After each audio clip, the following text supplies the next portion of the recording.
Bismillahirrahmanirrahim.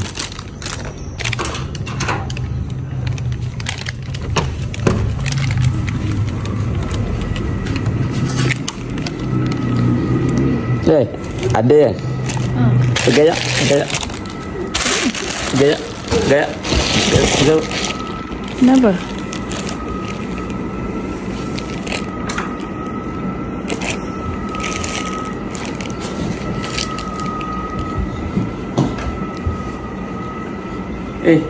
Ada surprise tu.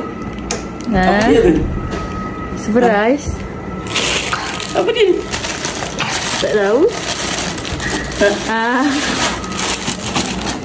Apa ni? Surprise. Buka dia. Siapa ni? Hadiah apa ni? Buka. Falik punya barang ke? Terima kasih lah bagi surprise. Tak jangka. Kasut. Tengok. Mana tengok. Tak tengok. Wih, hantar mana tahu. Hantar mana tahu. Bapa nak beli hantar mana tahu. Ya. Dah lama mengidam. Ish. PG7. Kasut lagi. Cantik. Betul ke ni bagi surprise kasut ni?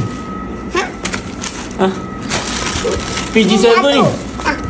Memang dah lama mengidam ni. Uish.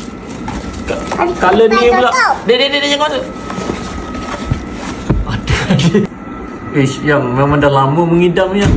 Dengan color memang color yang dalam mimpi yang gitu. Wish. PG7 hantar. Terima kasih yang. Kasut ni memang sedap lah. Kalau baca review hari tu, memang baca review. Nak beli tapi duit tak ada lagi. Tak tahu hari ni dapat surprise. Kalau abang memang tak beli je. Nak try lah.